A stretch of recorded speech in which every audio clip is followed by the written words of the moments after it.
Good morning. Good to see everybody this morning. Glad y'all could come out and share our air conditioning. Believe it's gonna be a little warm out there today.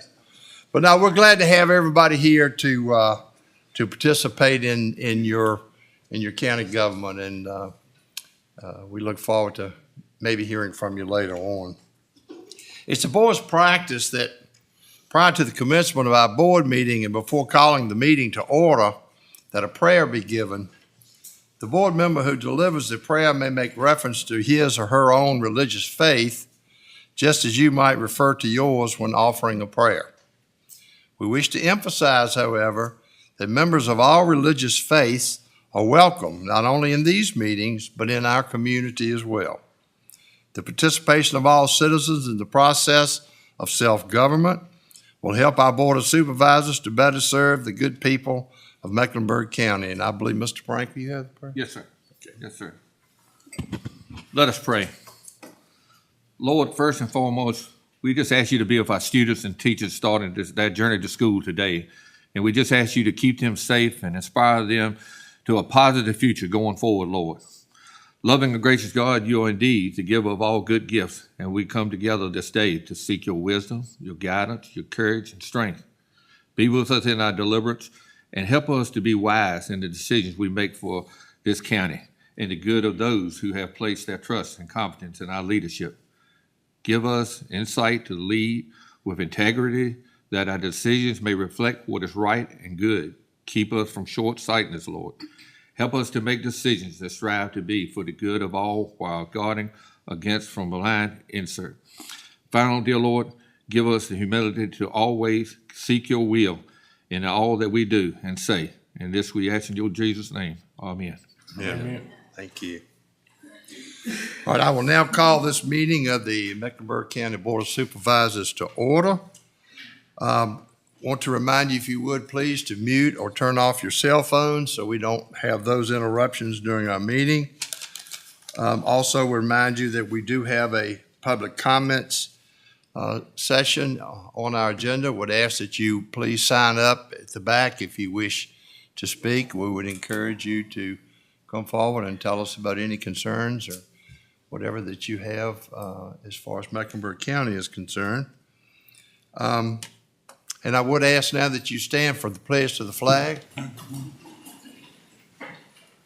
pledge allegiance to the flag of the United States of America and to the republic for which it stands, one nation, under God, indivisible, with liberty and justice for all. Thank you.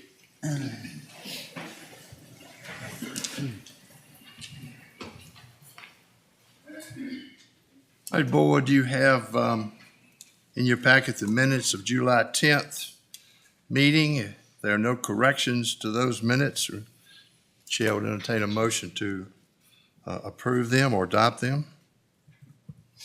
So moved, Mr. Chairman. A motion to approve the minutes of July 10th. All in favor say aye. Aye. Thank you. On the agenda you have before you, I do have one addition.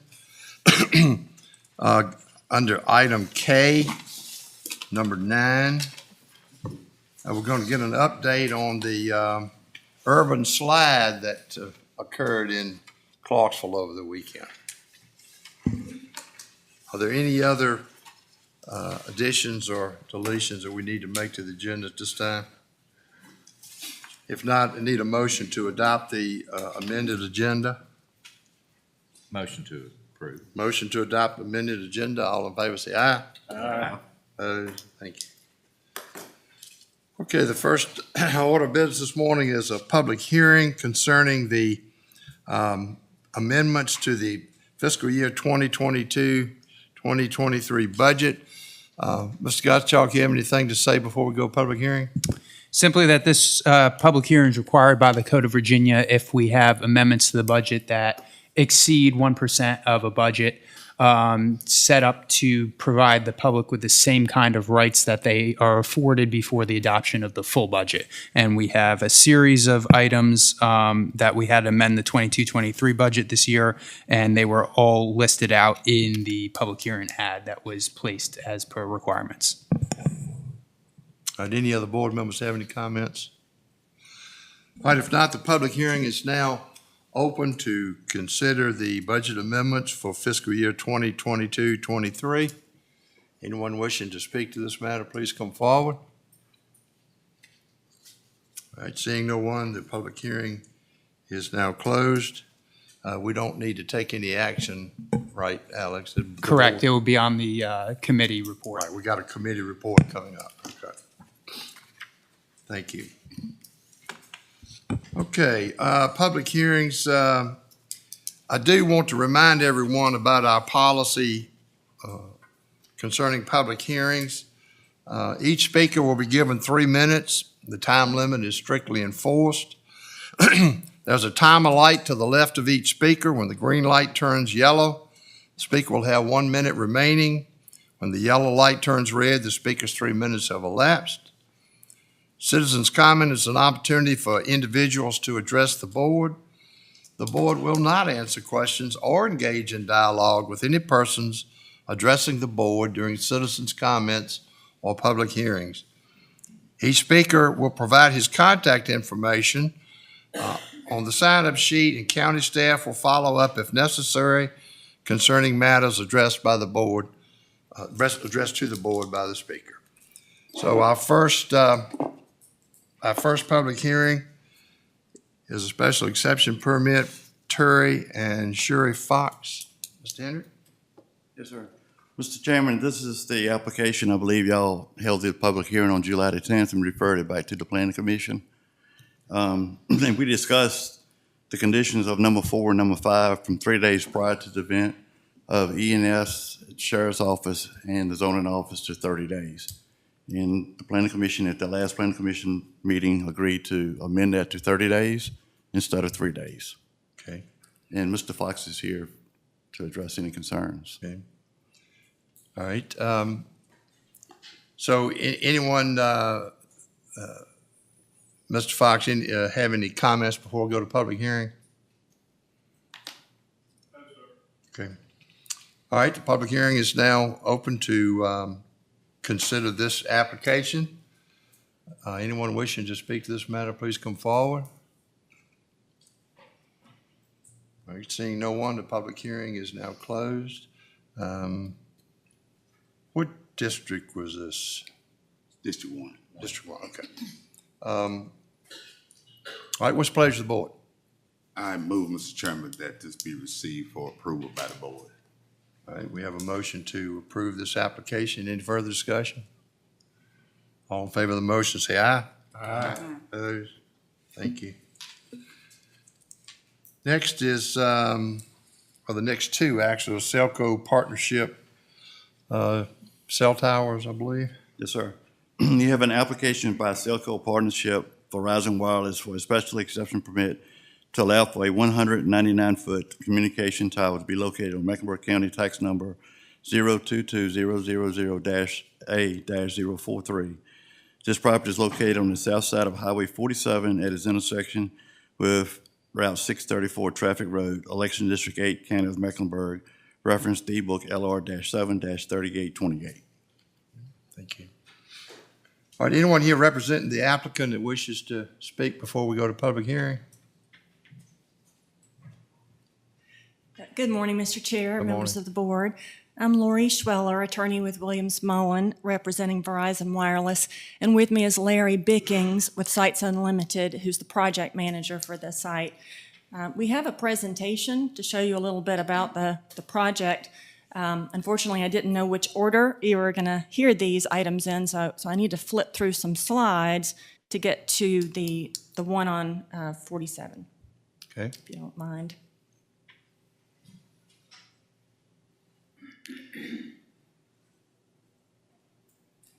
It'll help if I turn that on.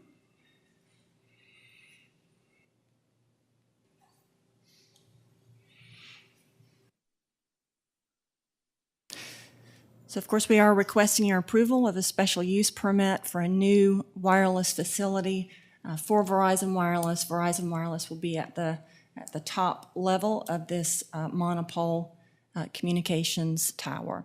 The location is 11975 Highway 47. This red marker shows you the location of the proposed site on the property. And this is your tax map parcel, so you can get a sense of the size of the parcel and the surrounding parcels along 47. The site would be set back over 1,800 feet from Highway 47, and it's over 1,200 feet to the nearest residence. So those setbacks well exceed what's required, which is 200% of the height of the tower, which is 199, or a minimum of 400 feet. So those will exceed those required setbacks.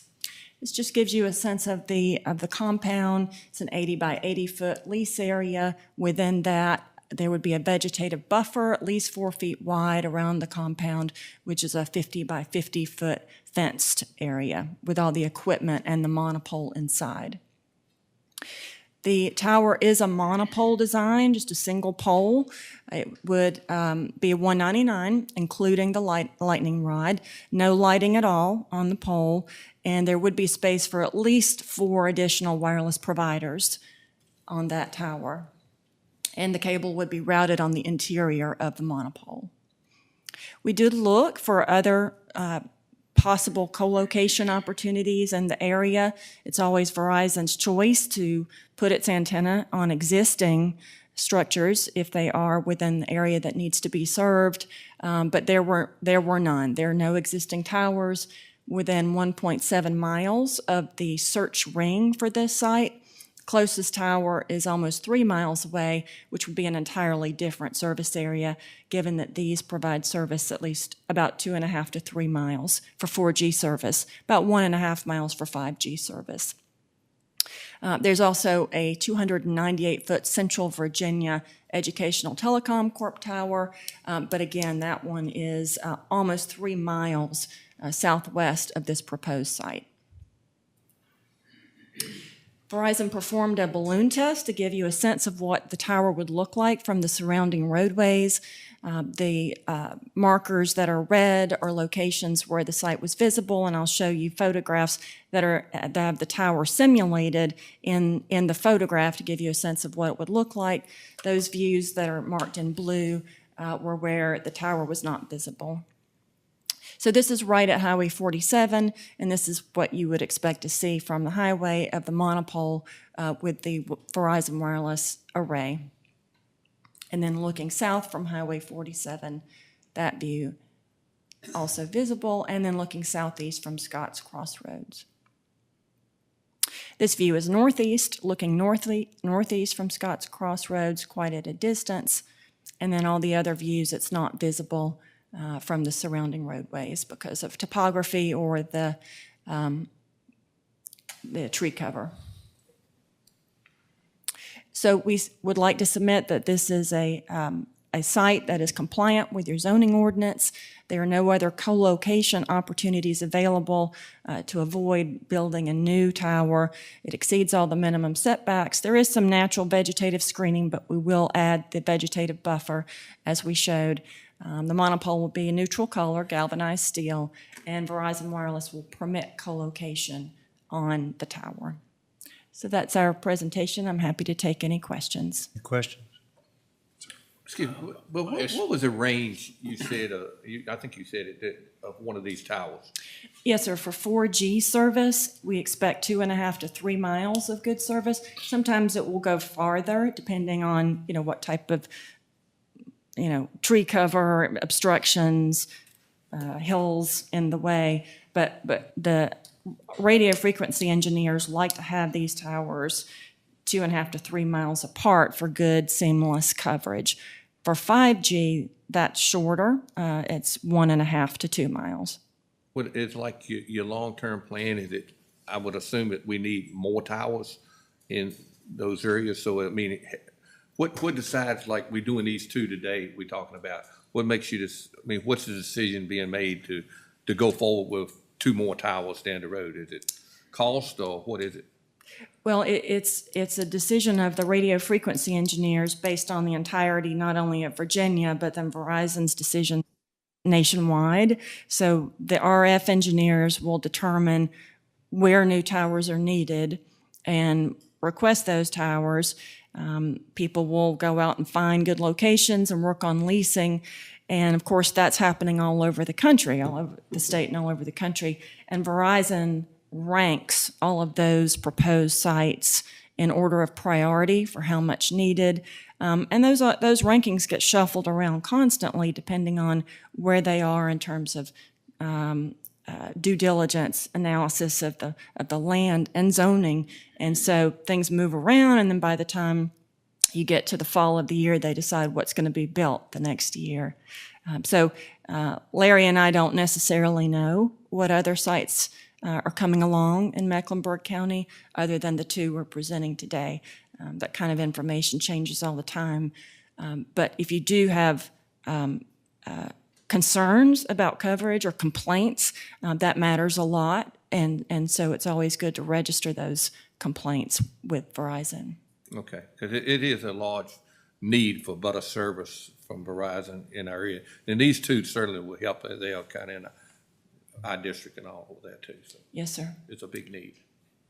Wayne, Thank did you. you save a spot for the county on this, like we usually do? We can't do that legally. That's a taking Okay. anymore, so we have to lease those spots just like everybody Okay. else. Okay. Yeah, that's considered a taking, because we're not paying for it. Any other questions? Mr. Henry, does our zoning require monopoles now? No, sir. But I know we had that conversation one time, I think, but we apparently never adopted anything. If you go above 200, then they go to the larger poles, leg, but usually under 200, it's a monopole. Correct? That's been my experience as well, and we rarely do towers over 199 anymore, and so we can keep those to the monopole design, which people tend to prefer. That way they don't have to light them. Right, okay, So then it's more maintenance with regards to that. gotcha, okay. Okay, so the public hearing is now open to consider this application from Cellco Verizon for this tower on south side of Highway 47. Anyone wishing to speak to this matter, please come forward at this time. Okay, seeing no one, the public hearing is closed. What's the pleasure of the board? Mr. Chairman, I make a motion that we accept this application. All right, we have a motion to approve this application for the cell tower. Any further discussion? All in favor of the motion, say aye. Aye. Opposed? Thank you. Okay.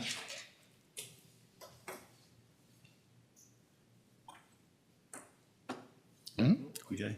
Have an application by Cellco Partnership Verizon Wireless for a special exception permit to allow for a 199-foot communication tower to be located on Mecklenburg County Tax Number 067000-A-005. This property located on the east side of Highway 49 is approximately 1,200 feet south of its intersection with Route 695 Hanford Road, Election District 2, County of Mecklenburg, reference D Book B and P-255-617. Okay. All right. Anyone representing the applicant wishing to make a statement? Thank you again, Mr. Chairman, Supervisors. So this site, I'd like to present to you, thank you, is at 240 Horseshoe Road in Skipwith. And you can see the location here between Highway 49 and Highway 792, just south of 695, and your GIS map here. This site, you can see the line pointing to the driveway. It's set back 720 feet from 49, and it's 720 feet to the nearest residence. So this site, again, meets the required setbacks. The lease area and compound are very similar. It's just a little bit larger lease area in this case. And the schematic is exactly the same. So there's room for additional providers on this monopole.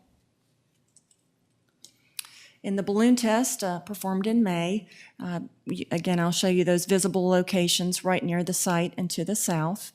This is viewed from the southwest from 49 and from the south at the intersection of 49 and Hanford Road. And this final view is southwest from Hanford Road and Horseshoe Road. These other views, the site was not visible.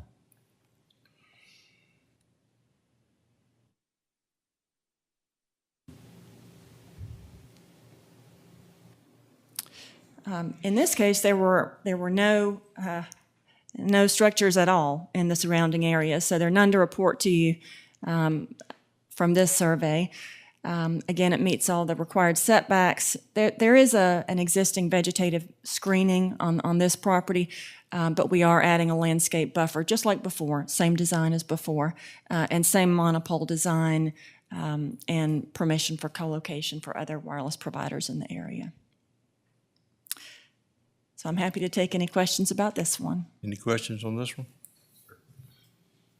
All right, if not, the public hearing is now open to Thank you. consider this application for a cell tower east side of Highway 49. Anyone wishing to speak to this matter, please come forward. Okay, seeing no one, public hearing is now closed. What's your pleasure, board? Mr. Chairman, I move for approval of this application. Okay, we have a motion to approve the application. Any further discussion? All in favor, say aye. Aye. Opposed? Thank you. All right, this brings us to our public comment session. No one has signed up for public comments. No one signed up for public comment. All right.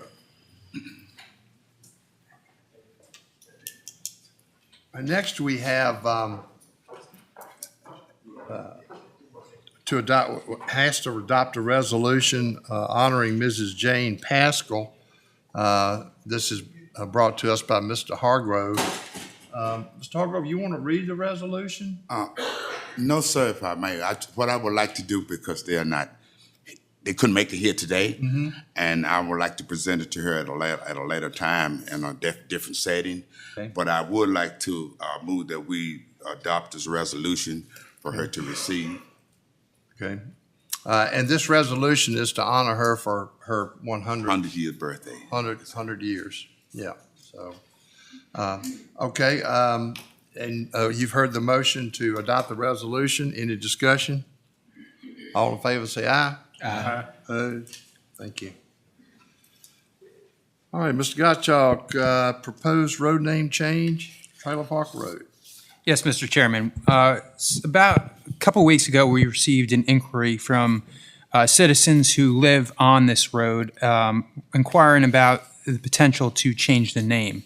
Our process for name changes wasn't entirely clear. We haven't had a tremendous amount of them in past practice. When we have a new road that comes onto the system, it is referred to 911 to do a check of the name to ensure there's no duplication that might inhibit response times from an emergency response perspective.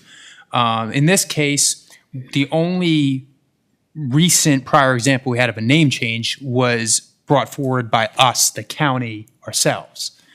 This not being the case, we recommended to the owners and the residents who were interested to circulate a petition among the people who live on that road and secure the acquiescence or attempted acquiescence of everybody on that road.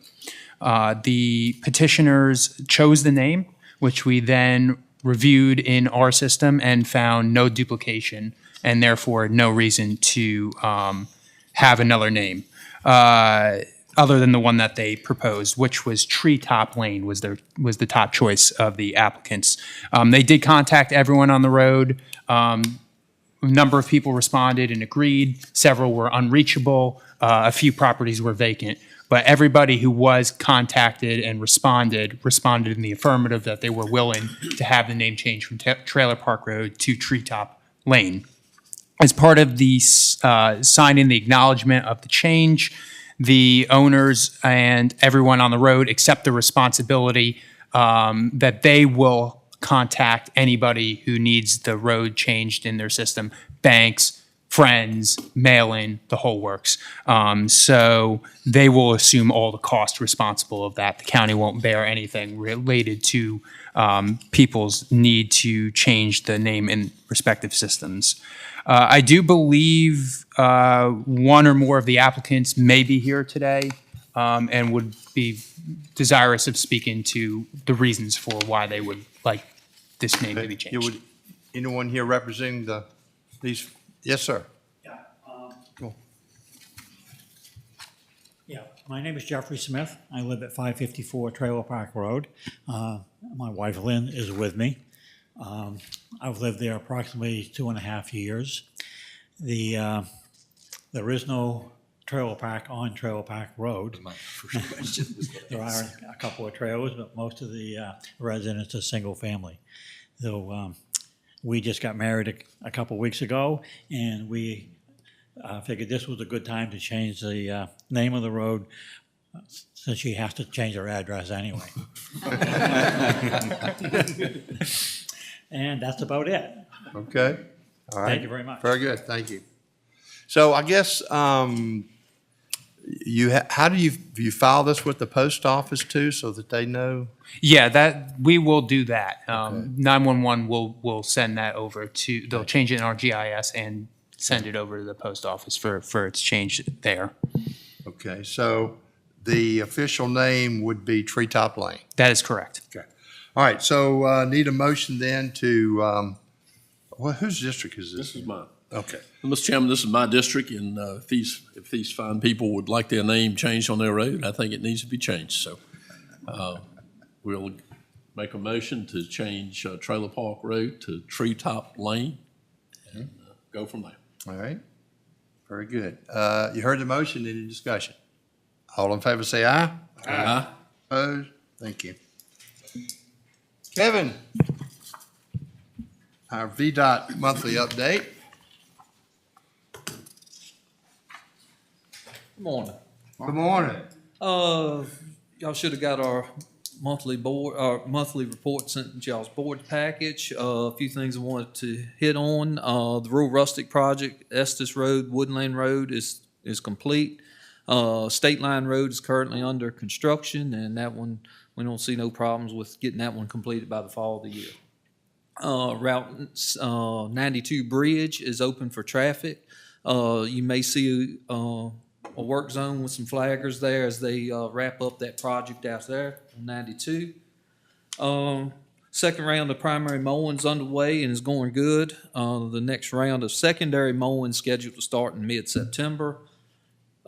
Tree trimming on Route 660 from Route 47 to Ridge Road is complete, and we got a litter pickup scheduled for that section of road as well within the next month or so. Paving projects, Chaptico Road has been paved. That was like 1.2 miles that got repaved. We still got some paving in the town of La Crosse to do this year. Route 688 Skipwith Road, we got over 3 miles of paving to do there before the end of before fall. And we still got some spots out on Route 58 that needs to be paved. Patching, we've got patching scheduled for Route 630, Smith's Cross Road here in the near future as well. We're going to address that. That's all I've got unless y'all have got any questions. The litter pickup I see on the shoulders of the road, which is, I really like seeing that. Is that contracted or? We contract that out and we try to do it twice a year. We've already did it one cycle this spring. Right. We're going to try to hold off until the last cut this fall and pick it up one more time. Right. Okay.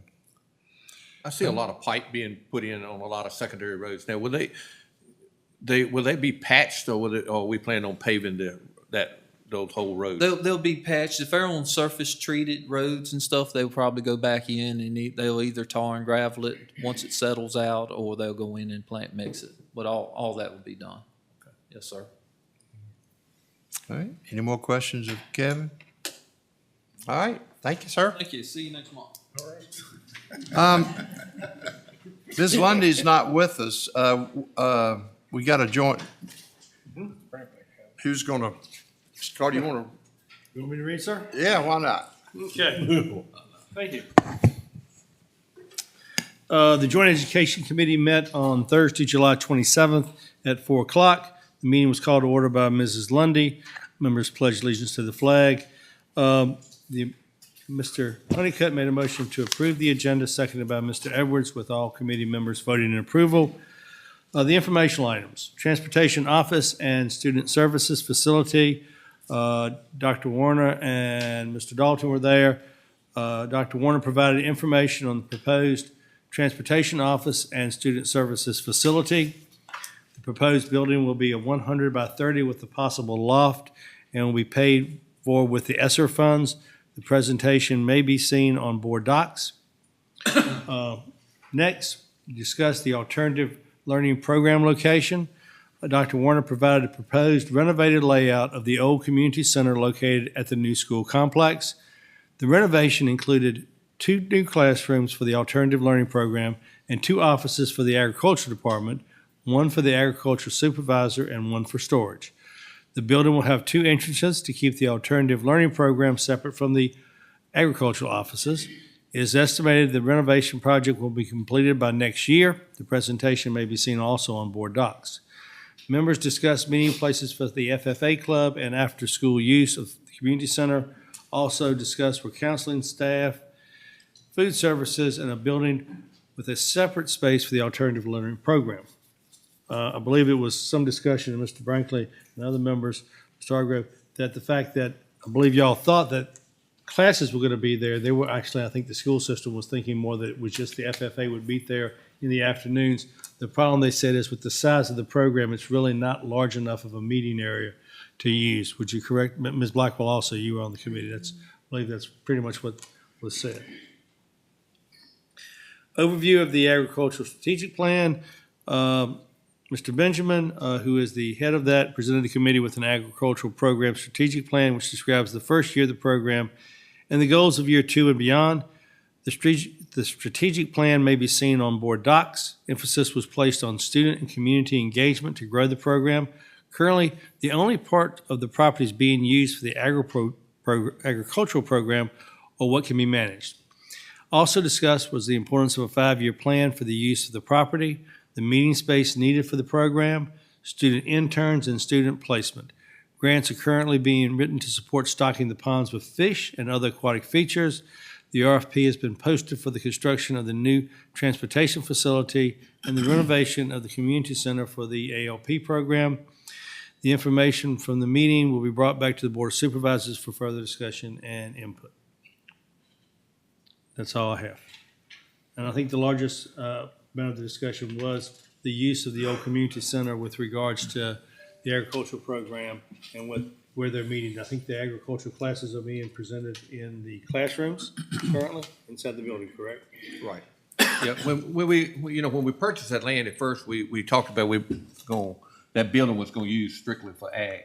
And so my concern was that, we changing that.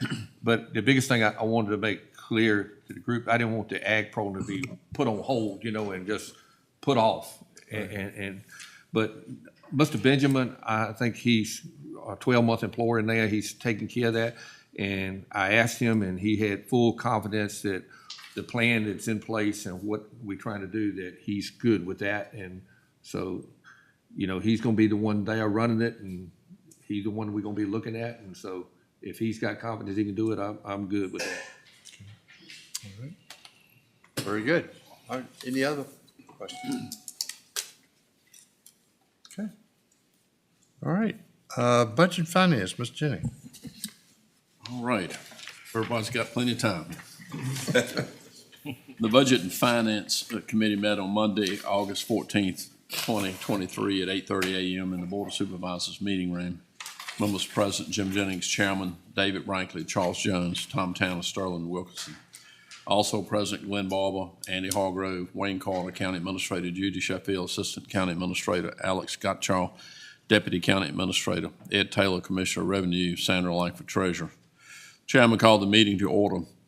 A public hearing was held on proposed amendments to the fiscal year 2022-2023 county operating budget. There was no public input. Public hearing was closed. Mr. Alec Gottschalk presented the committee with the following items. Upon a motion of Mr. Tanner, the committee voted unanimously to approve this action, recommending that the Board of Supervisors hereby accept and appropriate $122,000 with revenue from the Commonwealth increased accordingly from the Virginia Department of Criminal Justice Services second round SRO SSO incentive grant program to the fiscal year 22-23 General Fund budget. Appropriate $122,000 to the Sheriff's Office for the fiscal year 22-23 General Fund budget for school resource officers' compensation.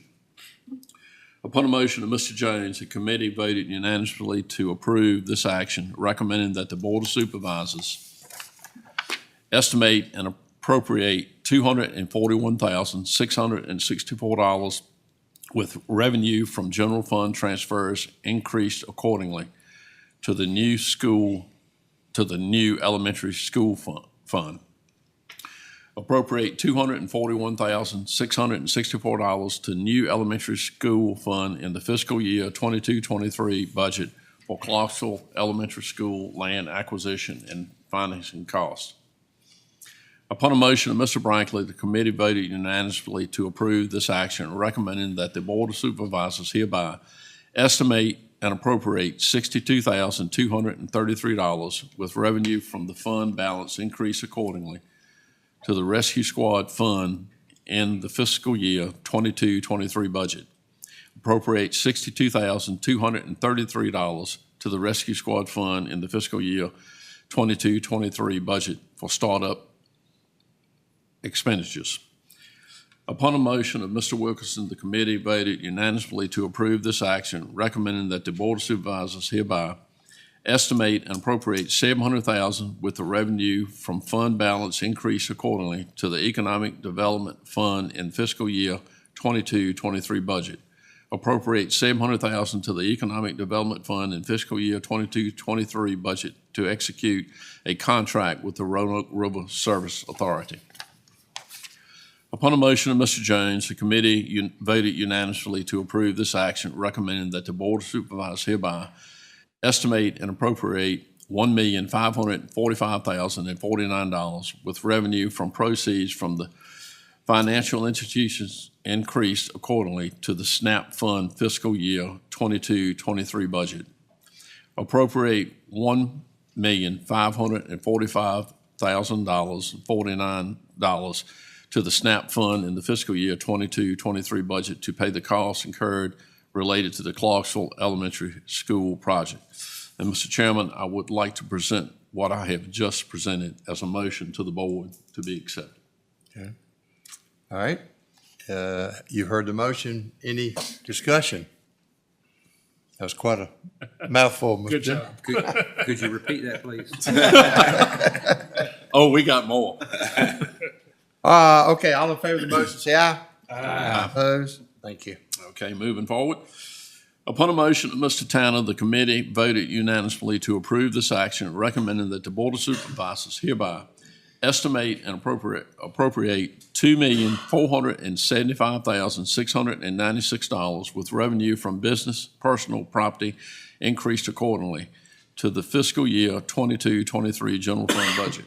Appropriate $2,475,696 to the industrial refund in the fiscal year 22-23 general fund budget for further industrial stimulus grants. Food expenditures which must be appropriated into the budget. This will offset above the adopted budget expenditures that had to be made in accordance with the Virginia Department of Education's requirements associated with the distribution of these excess funds. Upon a motion of Mr. Brankley, the committee unanimously voted to approve this action, recommending that the Board of Supervisors hereby transfer funds within the fiscal year 22-23 school fund budget as follows. $827,646.69 from operations and maintenance to transportation. $544,201.23 from instruction to transportation. And I have to go back on the first one because it's a comma and it's supposed to be a period. But anyway, it was $827,646.69. That's on operations, maintenance, and transfer. $94,184.55 from instruction to technology, $54,579.26 from instruction to administration. Estimate and appropriate $255,000 with revenue from the Commonwealth increase accordingly from the Virginia Department of Education to the school food fund in the fiscal year 22-23 budget. Appropriate $255,000 to the school food fund in the fiscal year 22-23 budget for school food expenditures. And Mr. Chairman, I'd like to present those as a motion to be approved by the full board. Okay, everybody heard that motion? Any discussion? All in favor say aye. Aye. Opposed? Thank you. Upon a motion of Mr. Wilkerson, the committee voted unanimously to approve this action, recommending that the Board of Supervisors hereby accept and appropriate $45,000 with revenue from the Commonwealth increased accordingly from the Virginia Department of Criminal Justice Services VSD VVF grant program to the fiscal year 23-24 general fund budget. Authorize the creation of one new full-time attorney position in Mecklenburg County Office of the Commonwealth Attorney. Appropriate $45,000 to the Office of the Commonwealth Attorney in the fiscal year 23-24 general fund budget for the new Commonwealth Attorney VSD VVF position.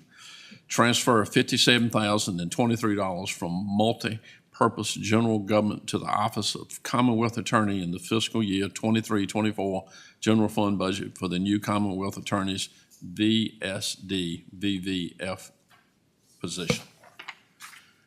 Upon a motion of Mr. Tanner, the committee voted unanimously to approve this action, recommending that the Board of Supervisors hereby accept and appropriate $40,637 with revenue from the Commonwealth increase accordingly from the Library of Virginia Circuit Court Records Program to the fiscal year 23-24 general fund budget.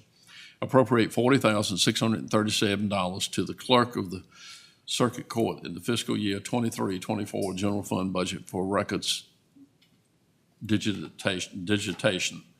Upon a motion of Mr. Jones, the committee voted unanimously to approve this action, recommending that the Board of Supervisors hereby accept and appropriate $53,744.07 with miscellaneous revenue increase accordingly from the City of Danville to the fiscal year 23-24 general fund budget. Appropriate $53,744.07 to the Juvenile and Domestic Relations Court in the fiscal year 23-24 general fund budget for institutional care and detention. Upon a motion of Mr. Wilkerson and the committee voted unanimously to approve this action, recommending that the Board of Supervisors hereby authorize the creation of an additional full-time position in the Building and Grounds Department in fiscal year 23-24. Transfer $76,750 from the multi-purpose general government to buildings and grounds in the fiscal year 23-24 general fund budget for compensation of departmental employees. And Mr. Chairman, that is all I have, and I would like to present that last block as a motion to the full board for approval. All right, you've all heard that motion. Any discussion? All in favor say aye. Aye. Opposed? Thank you. I want to say to the public that we had a Budget and Finance committee meeting this morning prior to this meeting, and our Deputy County Administrator took us through all of this in great detail, so we do know what we're voting on. Anyway, I just want to make that clear because that was a lot we had to do this morning. Yeah, a lot we had to do. So, okay, landfill, Mr. Wilkins. Thank you, Mr. Chairman. I don't have one quite as extensive, thankfully. The Landfill Committee met on Monday, August 14th, 2023 at 9 a.m. in the Board of Supervisors meeting room. Members present, Sterling Wilkerson, Chairman, David Brinkley, Jim Jennings. Also present, Glenn Barber, Charles Jones, Andy Hargrove, Tom Tanner, Wayne Carter, County Administrator, Judy Sheffield, Assistant County Administrator, Alex Gottschalk, Deputy County Administrator. Mr. Wilkerson called the meeting to order. Mr. Carter presented a quote for a 2024 Peterbilt on a 520 chassis with a 40-yard Easy Pack Hercules body using the Sourcewell pricing contract. This is a similar unit to what the county has purchased for a number of years. The quoted cost is $340,649. Upon a motion of Mr. Jennings, the committee voted unanimously to recommend the purchase of the 2024 Peterbilt on a 520 chassis with a 40-yard Easy Pack Hercules body for a cost of $340,649. And Mr. Chairman, I'd like to pause and bring that as a motion to the full board. Okay, all right, everybody's heard that report, that motion, any discussion? All in favor, say aye. Aye. Opposed? Thank you. There being no further business, the meeting was adjourned. All right, thank you, sir. All right, Mr. Carter. Yes, sir. We have the building inspector's report in here. Construction on new houses is down. We are somewhat skeptical on the cost factors because I do not believe in a year that 8 new houses can be built for less than $225,000 each based upon current construction costs, but I'll let Mr. Taylor's group review those. But other than that, permits are still doing well. Zoning is still very busy. You have the animal control officer's report. Over 80% of the dogs were adopted out or returned to their owner. You have the sheriff's report.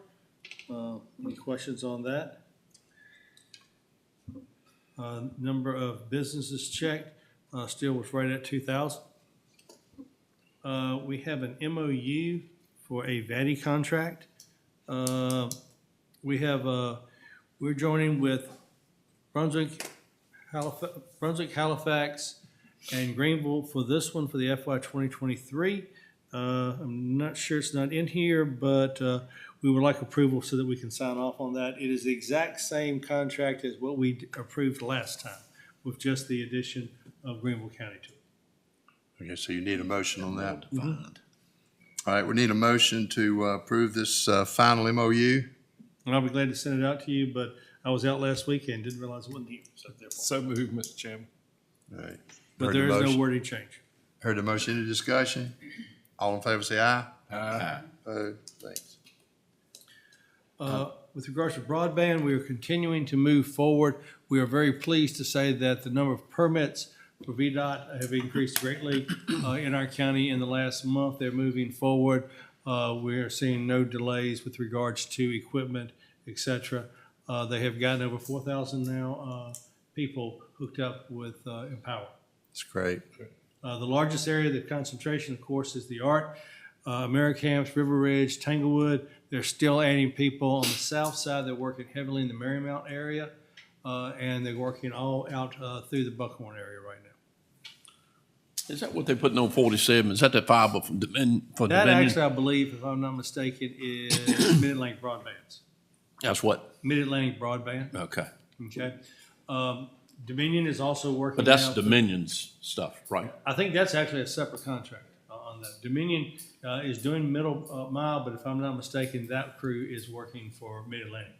Working through, Mid-Atlantic is dropping broadband. That's what went down Ocox. Yeah. Is that they're hooking it back into all the different data centers. So you see that on 58, everywhere else they've gone under 85.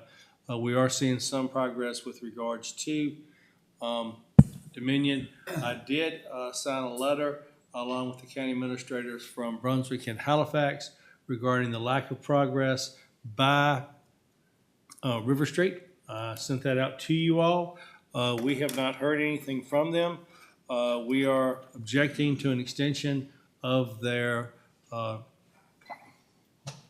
credit, a line of credit from, and payments from the federal government under the additional contracts. We do not see any work that has been done at all in our county, nor have anyone from River Street contacted us. And finally, anyone who contacts River Street as an individual is told they do not have any current timeline or time frame from putting broadband in our county. And that's the reason why all 3 county administrators objected. Absolutely. How much of that money have they received? Do you have any idea? Yes, sir, it was in 26 a million? letter from them. I don't have it on top of my head. I think it was something like 26 million, wasn't it? It's a fair amount, yes. They've been being paid for 4 years. They have met, they're supposed to have over, I think, 4,000 passes right now. They have about 570. And all those, to the best of our knowledge, are in the King Queen, I believe, is where all those at. They were supposed to meet some requirements in Brunswick as part of the DHCD grant that we did for the 2022.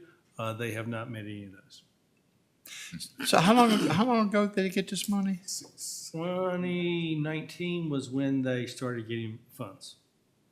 So nobody from the grant agency follows up on this and says, They hey, do, but they can ask for extensions.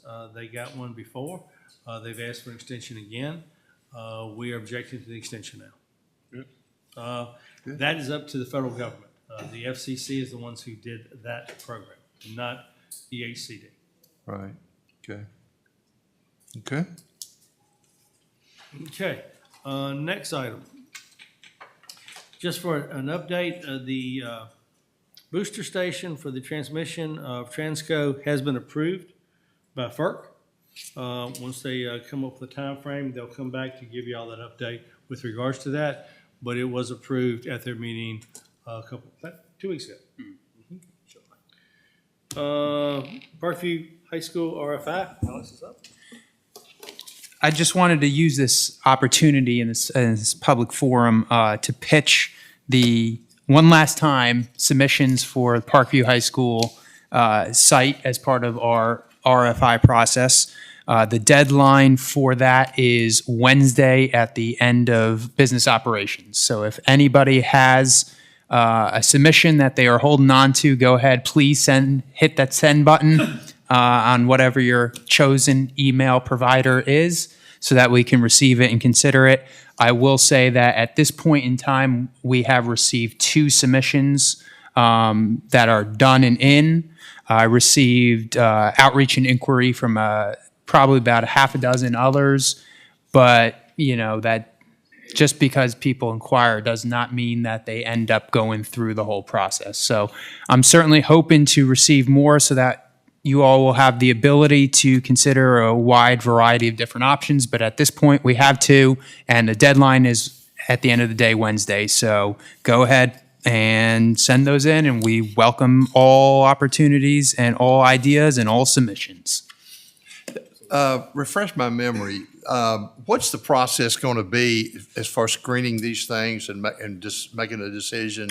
So the next step would be for the property committee to meet hopefully in September, and we can discuss when that meeting will be. But the property committee will review any of the submissions that we do receive and vote to rank a short list. If we only end up with the 2 that we have in hand to date, then those 2 will be the short list. If we get more, then I think probably 3 is the ideal amount to shortlist. And from then, we will have to require some more substantial documents to be submitted in terms of site plan, site use. And then we'll have a public hearing opportunity. So the final decision from the board wouldn't be till sometime in the spring. Okay. All right. Thank you. All right. Thank you. Urban slide update. Who was going to? Miss Angie, you going to? That's me. My first question is, did you go down it? No, I did not. I was afraid I would break something, but I did work it on Friday, and it was outstanding. I really have to say it was just outstanding. The turnout was amazing. Tina worked all weekend, and she has no voice today, and she is sick. So I'm standing in as a representative for her. But she did send Jenny and I information early this morning to show you, just to give a little update. We did sell 1,600 tickets to the event. And we're trying to show you, this is the map of where tickets were sold, where people came from. So you can see they were from all the way up Northern Virginia down to Central North Carolina. Wow. And over. And some of those obviously came and stayed the weekend. I met a couple that just happened to be in Clarksville for the weekend and walked out of their hotel and they were like, "What is this?" And it was an like middle-aged couple, and they got their bathing suits on, bought tickets, and just, I mean, repeatedly went down like just like kids. It was awesome to see. So that's the map. It was a 2-day event. It was completely sold out on Saturday, so there were 1,000 sliders on Saturday. Wow. Both hotels were just a few rooms short of being completely booked. We had about 40 volunteers and support from Mecklenburg County EMS, Clarksville Police Department, Mecklenburg County Sheriff's Office, Clarksville Volunteer Fire Department, and the town of Clarksville and chamber staff, and even some of our folks here were volunteers as well. So social media exploded with posts. If you're on Facebook, it was all over the place. Everybody was talking about it. And it was just a fantastic experience for everybody, and we're hopeful to bring it back next year. And so Tina has a little video that she wanted you guys to see as well.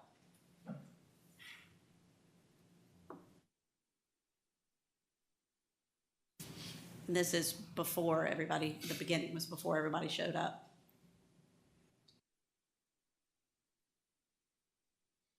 I'm sure there's some great music with this. I know, I was thinking the same thing. We need some music in the background. And I won't sing for you, but we did have the volunteers driving the cart, so people didn't have to. Right. You could bring your own float if you wanted to. At the end, Integrity was our sponsor of the tubes. And Tammy had her dog Finn there, and Finn was really popular with everybody. It was fun. So of course we'll be using this video in marketing, just to show how fun we are. It is. That's a lot of people. There were, where the bank was, Wachovia, there were people standing up there like it was a huge viewing section, watching their kids and family. So even though there were 1,600 tickets, there were way more people than that because they were in the shops and standing on the sides watching. Yeah, I had a couple I talked to that came up, they parked next to me, and they were from North Carolina. And they just come to see what was going on. But I said, "You get tickets?" "Well, no, I didn't get any tickets." But they still were curious enough to come. I watched it on social media, you know. I saw Angie and Tina on that too. You know, I can't believe we actually pay them to have that kind of fun, but we did. So it, Do we get part of the proceeds from the ticket sales? we don't, town of Clarksville will. And Yeah, that was a question. their chamber and all of that. But this time, most of that goes to the cost to get it here. So next time, I think they'll actually make money on it. But it was super fun. No, I did not slide. Where does that thing come? Where does it come from? The slide? What organization? Texas, I believe. I think Bill, it Texas. is Texas. Yeah, the bill was from Texas when we signed it. But it's usually in big cities like Raleigh and Durham and places like that have had it. So it's actually a 1,000-foot slide, but because we didn't have enough room, they had to kind of cut it back a little bit. So it was like 700, I think, 600, 700 feet. But it was still pretty impressive going down. Oh yeah, it looked up. Lots of people wore the GoPros and took videos. And we had Hitachi out of South Boston was a big sponsor. Our See, biggest Alex, an sponsor, extra so. 300 feet would have dropped us right in the lake. My boy got 11 trips down. So in 2 Somebody hours. actually So that wasn't said, too bad. somebody actually said to me, "Wouldn't it be neat if they designed it so you could go over the bridge into the lake?" I'm like, seriously? That's a pretty good drop.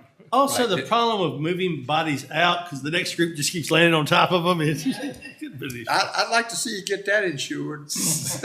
Turn it at Bridgewater, then head down Yeah. to the dock. Unbelievable. Okay, actually, that's great. That's super. All right, Board, you have in your packet the Roanoke River Service Authority minutes, their June meeting for your informational purposes. Appointments, We're still the Southside Behavioral Health Board. We've been tabling this. I would like to ask staff to please go to the Southside Behavioral Health Board and ask them to bring us some We names. have. Yeah. You have, Yes. and you have none. The one they gave us was from another county, so no. And I've checked with social services. And Well, they haven't found anybody. tell them, we're not, Yes, sir. we're doing, we can't, anyway. We don't have no headhunters. So we'll continue to table that. Next, Mr. Brankley and Ms. Lundy, they currently represent the county on the Lake Country Development Corporation Board. Their terms expire at the end of September. They are eligible for reappointment. Move to appoint Mr. Brinkley and Ms. Lundy Does anybody want to volunteer? to this board. You just did. I can't think of two finer individuals to have. Right. Fine people. All in favor of the motion, say aye. Aye. All right. The term of Mr. Glenn Wood on the Industrial Development Authority expires end of August. He is eligible for reappointment. I talked to Mr. Wood last night, and he would love to stay on that board. So at this time, I will make a motion to reappoint him. Okay. All in favor of that motion, say aye. Aye. Opposed? Thank you. Ms. Earlene Palmer, who took Mr. Emery's place on the Welfare Board, she filled in until June the 30th, so now we need to reappoint her. She is eligible for reappointment. So moved, Mr. Chairman. Motion to reappoint Ms. Palmer to the Welfare Board. All in favor, say aye. Aye. Opposed? Thank you. You have your consent calendar. We don't have the June for obvious reasons. We're preparing for our audit, and our treasurer's office is actively pursuing getting all that information together. So what you have there is the July. So if there's no questions or corrections, we need a motion to adopt the consent calendar as presented. Motion to approve. All right, motion to adopt consent calendar. All in favor, say aye. Aye. Opposed? Thank you. Okay, County Attorney, Personnel Policy Amendment. Yes, sir. You have a resolution in your packet. I'd like to explain why it's there, and then I'd like to explain an amendment or revision of it, if I may. Wayne and I looked at the personnel policy of the county, and it seemed that in some ways the policy was inconsistent with the board's practice. So the resolution that's in your packet I drafted to make clear that the county administrator had the authority for personnel, enforcing personnel matters up to and including termination. Wayne was out last week, as he said, but he advised me that he thinks a better policy would be if the personnel committee handled disciplinary and personnel matters for department heads up to and including termination. So I have revised the resolution to provide that the personnel committee will be responsible for personnel matters of department heads up to and including termination, and that the county administrator will be responsible for the same actions for all other employees.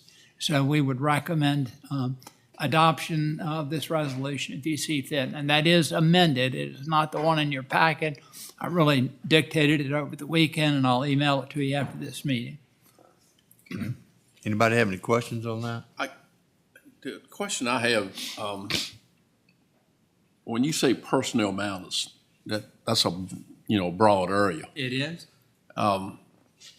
Is it any definition for the personnel committee with those responsibilities? I mean, what are they in charge of personnel in the department heads? Are they, Okay, the policy that you have sets forth the rights and the duties and obligations on the county staff and governing county employees. And all this is saying who is charged with the responsibility to enforce the plan or the policy that you've adopted.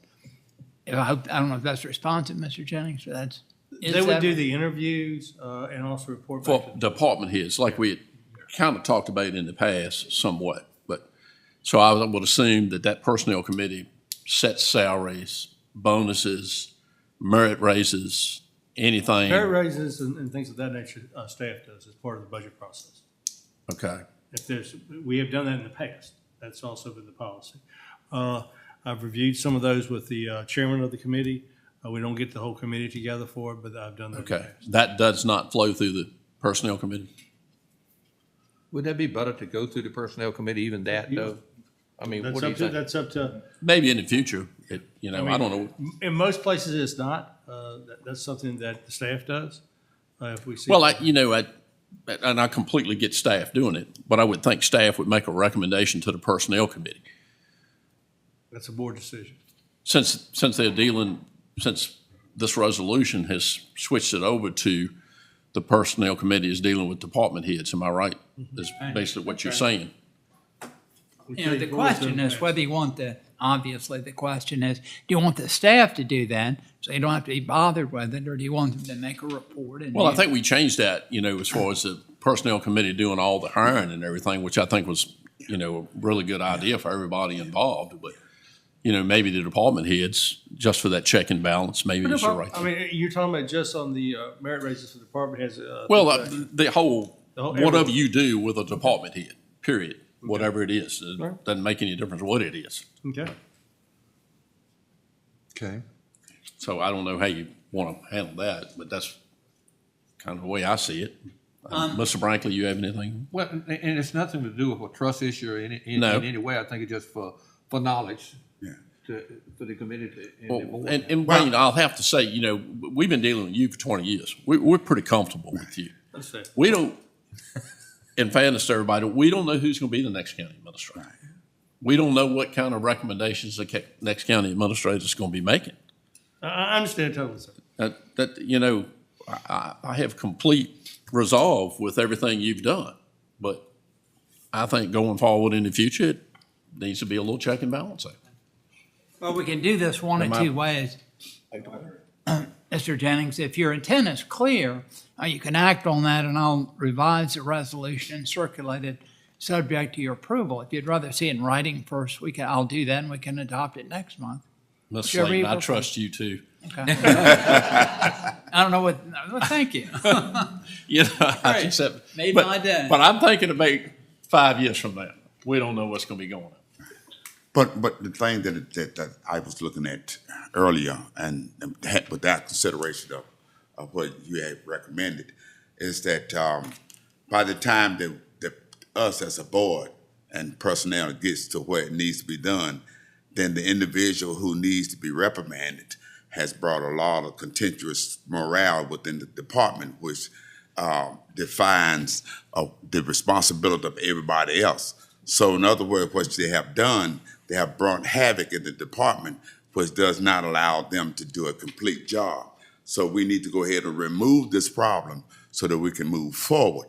And so it won't take 30 days for us to meet, personnel to meet, bring it towards the board, and then go forward. So this way we will give them the responsibility to do what's necessary so that we can maintain peace, and then we can move forward in hiring other people. Right. Yeah, absolutely. So, all right, so do you want to table this resolution until we get further clarifications, or? We get it on Thursday. I look at it on Sunday night, and probably everybody else does too. And it just takes a little while sometimes to digest things. And if it's not time sensitive, I would say, wait on it. If it's not time sensitive. It's not. And we can go have a personnel committee meeting and discuss it then further if you want to. And I think too, with what you were saying too, I think if we've entrusted staff enough to hire to a certain level, they should be able to discipline / Absolutely. dismiss Yeah. to a certain level. And if they bring it to I the think personnel. anything under the department head is all staff, in my opinion. I agree. And they're going to be, when you were talking about raises and stuff like that, I know certain things will be built into the budget when it comes to merit raises or step raises or, things like that based on certifications that they get. And I don't think they will need to have to run back to us if a man gets a new certification that justifies him for another step raise or something else that we be involved in it. Yes, should we be notified? Absolutely. That, or if they're having an issue with a supervisor, because I don't think with everybody's schedule that if we had to be involved in the disciplinary act with a supervisor, sometimes it's going to be hard to get them together in a timely manner. But yeah, if we want to table it for a month and, we'll sit down and meet on it. Get it exactly. And I think it's like Mr. Jennings said, it just kind of puts some checks and balances in. But the staff we got today, all the way there, we totally trust them. I mean, they do a super job. Yeah. I mean, you think, but But that can change. Yeah. So, if I may, what I'd like to see is maybe when we address this again, is to come back to us with a updated personnel policy with the changes that you're proposing, highlighted in there, so we can see the whole policy at one time and sign off on that. How And then about? it's cut and dry. Yeah. Yeah. Okay. All right, so we will table this then until a future date. Well, I'm not gonna say a month, but anyway. Okay. Anything else, Mr. Sladen, on that? No, sir. All right, board member matters. Let's see. Mr. Brankley, you might as well start us off. Well, I don't have a lot to say. I'm glad to see us getting these cell towers. Both of them is kind of in our area. We need a lot of help. And, this broadband, this group that Wayne was talking about with the Riverside, I think we really need to stay on top of that and keep the fire under them, because I think, the citizens needs this service as quick as they possibly can get it. I mean, we're really struggling with that right now. But other than that, I can't even think of nothing on Mr. Hargrove today. That's tough. But did y'all hear a little thunder when Mr. Jennings was reading off those numbers? And I'm pretty sure that was Mr. Blaylock just stomped. I cannot believe they just did that. I won't sleep in it tonight either. Yeah, he ain't gonna let you. No, but that's all I got. All right, thank you, sir. Mr. Tam. Thank you, Mr. Chairman. Want to start with just saying, with all the kids going back to school today, if anybody came by Parkview this morning, they were lined up all the way out to the road. Were they really? They absolutely were. So just want to thank all the teachers and the school administration and the school staff that they'll have a successful year, and hopefully, everything will go well. Also want to mention at the Planning Commission meeting in South Hill a few weeks ago, we had a representative from the state dealing with the high-speed rail that came and spoke. And I reached out to Mr. Gottschalk, and he's touching base with them in order to try to get them to come down to the county to physically take them around and look at the route that's here, the issues that here, because of course we want to make sure that if it comes through here, I don't know that any of us will live to see it, but if it comes through here, we want it to stop here, because if it doesn't stop, it really doesn't do us any good. So we're really trying to make sure that we stay on top of that. And the letter to River Street, I think, was long overdue, because they are holding several areas in several counties almost hostage, that they can't get anything done, and these people can't be served because they're not using the money that they're being given. So I definitely think that that was a well-written letter, I'm sure. Also, I know Mr. Carter's working on my Bracy dumpster site down there as fast as he can, because we're trying to get that one finished so we can get that open. And I'm really encouraged to see the more cell towers in the county. From a 911 point of view, we need them, especially around the lake areas and stuff like that, because the service is really spotty. And it does help the people living there out considerably, because so many people this day and time have done away with a house phone. The cell phone is their lifeline. So Exactly. I'm really glad to see that. And that's all I got, Mr. Chairman. All right, thank you. Mr. John? Well, they pretty much covered everything. Just want to thank everybody that came out to, we didn't bring up Lake Fest, but it was a huge success. I don't know if any of you went downtown during Lake Fest, but I want to tell you, it was back to this old form. There were a lot of people there, a lot of people. I had my family, my sister had come before, and she's holding her camera. She says, I can't believe so many people are here. And then, of course, the water slide. Clarksville's getting put on the map. Everybody, you ask somebody out that's not around this area, you know where Clarksville is? They don't have a clue. They don't even know where Carl Lake is. But events like this, eventually, as that map showed, people come from near and far, and that hopefully the word gets out about this great community we have here in Mecklenburg County. I just like to thank everybody for all they do to pull this off, because it takes a lot of volunteers. That's all. Mr. Chairman. Mr. Wilkins. Thank you, Mr. Chairman. Just to hit on that again, it was good to see the urban slide was such a success. I mean, I think once you get a good clientele, or get it established, it'll be a success for a long time. They're different generations. I was kind of concerned about the RFI proposals for Parkview, being there's only 2. That's a little concerning to me. I think it's a huge opportunity for somebody, and hopefully somebody sees this online or somewhere else. We really need some more, participation in that. I really thought it would be more than where we are right now, but Wednesday is the last day? Yes. Okay, so if y'all are thinking about something, need to get them in. So, the last thing was the ag program at the new school. I didn't like to see it moved out of the original plan, the building that they had talked about. I know things change, and this is an always evolving deal, but, from the start, we really want the ag program to be a staple of this, and I just want to make sure it stays that way going forward, and whatever it may need to be. So that's all that I had. Thank you. Mr. Hargrove? Thank you, Mr. Chairman. With the ag program, just because change comes, that still says that there's still hope. It might be greater. The next thing, the slide that was in Clarksville, I went by there, I didn't stop because I was on a mission. But it was nice. And one of my friends that moved from Durham near me, and he said he'd never been to a place. I never been to Clarksville. That's the cleanest little place I ever seen.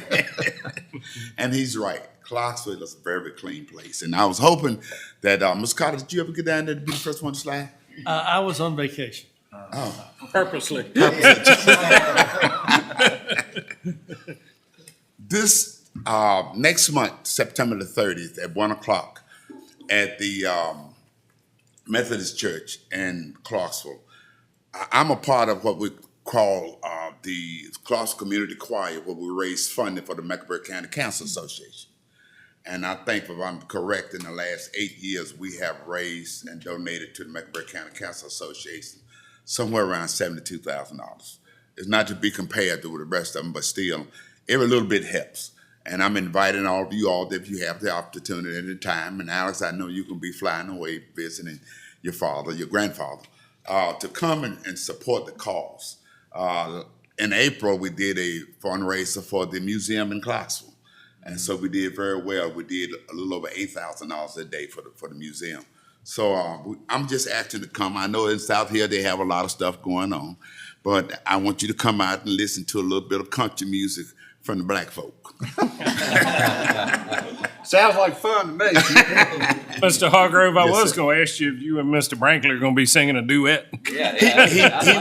He wouldn't. He sings and plays, and I'm back in the back doing it.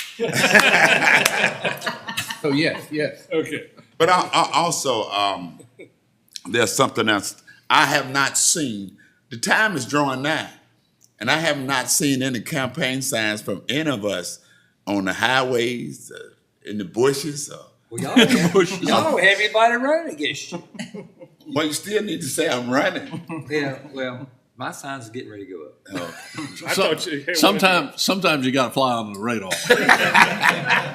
It's one of those things you don't want to put it out 6 months ahead. I think Mr. Carter told me that one time. Thank you, Mr. Chairman. All right, thank you. Ms. Blackwell. Glad to see that the urban slide was a success. It was my intention to participate, but I ended up in an emergency room with my child, so he didn't get to go do that. Also, the cell towers, they are very much needed, so I'm glad to see that.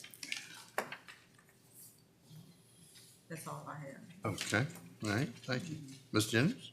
Well, I guess everybody's covered it like usual, but anyway, the urban slide, I have to, tell Tina and Angie and and all the staff that helped with that. What a great job. I watched it on social media. My grandson kind of wanted to go over there, but I made him forget about it real quick with some other things we were doing on the farm. But anyway, no, that was a really good thing. Wayne, I know we talked about tearing down the old house on 660, the end of 660.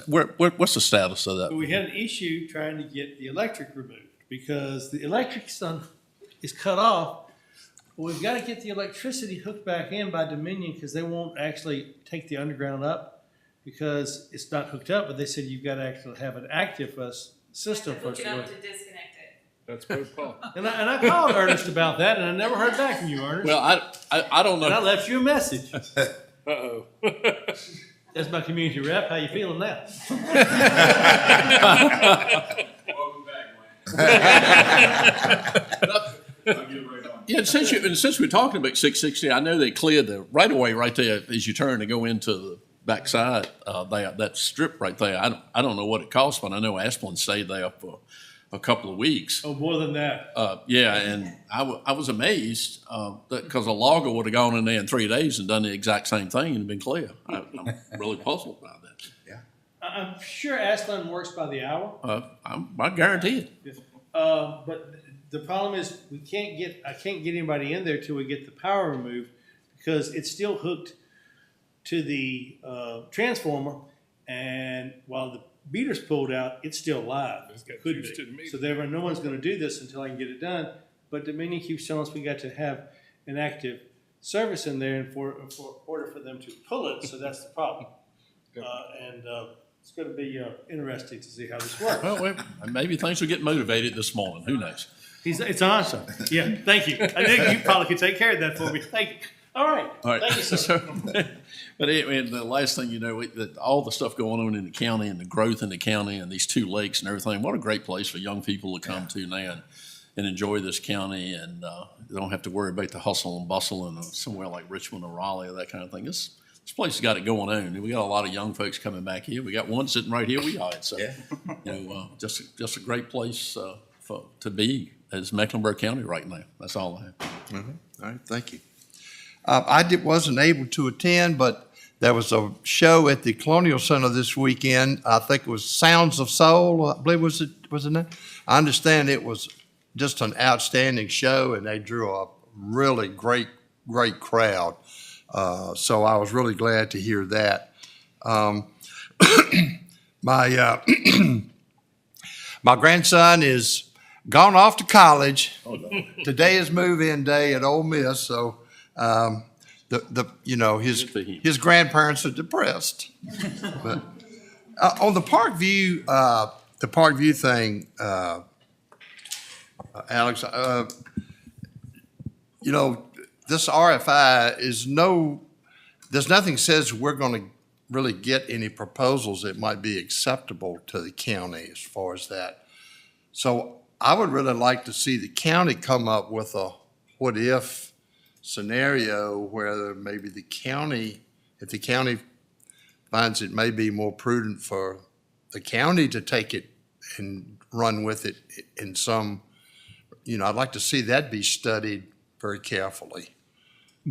We certainly could do that. I mean, it would depend on what the preference of the board and/or property committee would be about the specific usage would then dictate. But we don't have to accept, you've always reserved the right to refuse all submissions. Right. So if the ones that come in by Wednesday afternoon and are reviewed next month, none of them meet the desires of the board at large, you always have the option of rejecting them all, and then it would still be our property. So then we could proceed along a path that is whatever you all would like to see. We could go down that road as it happens. Can we extend the deadline? You could always extend it, Would that be? but I would say that you're more likely to have success if you close it, review it, see what happens. If you reject them all and then redo it, then it would be to at this point extend the date, because I don't think there's not going to be any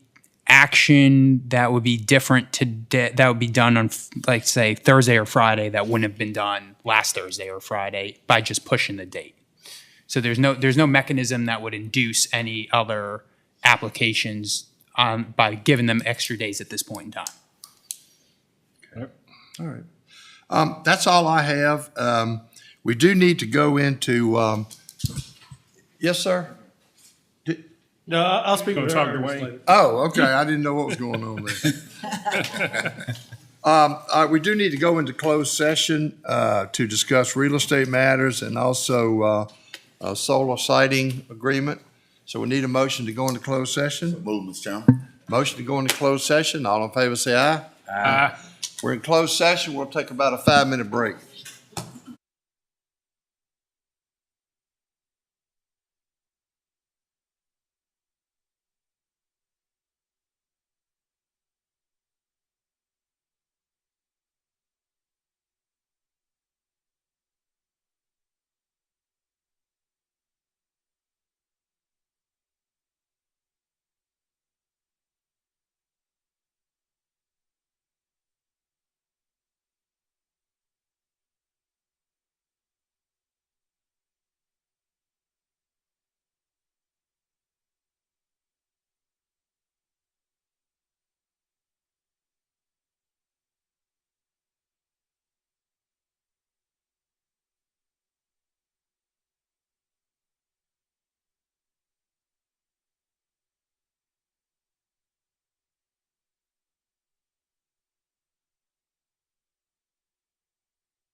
All right, we have a motion to go back into open session. All in favor say aye. Aye. All right, we're now in open session. We need a motion to certify the closed session. So moved. Motion to certify closed session. All in favor say aye. Aye. All right. We need to, all right, we need a motion concerning the solar siting agreement for Finneywood. Evidently, they don't have any questions for you. Do I have a motion to adopt this? So moved, Mr. Chairman. All right, we have a motion to adopt the siting agreement. Any further discussion? All in favor of the motion, say aye. Aye. Opposed? Opposed? Okay. All right. Any other matters to come before the board at this time? If not, we are adjourned. Record time. I was looking at the clock too.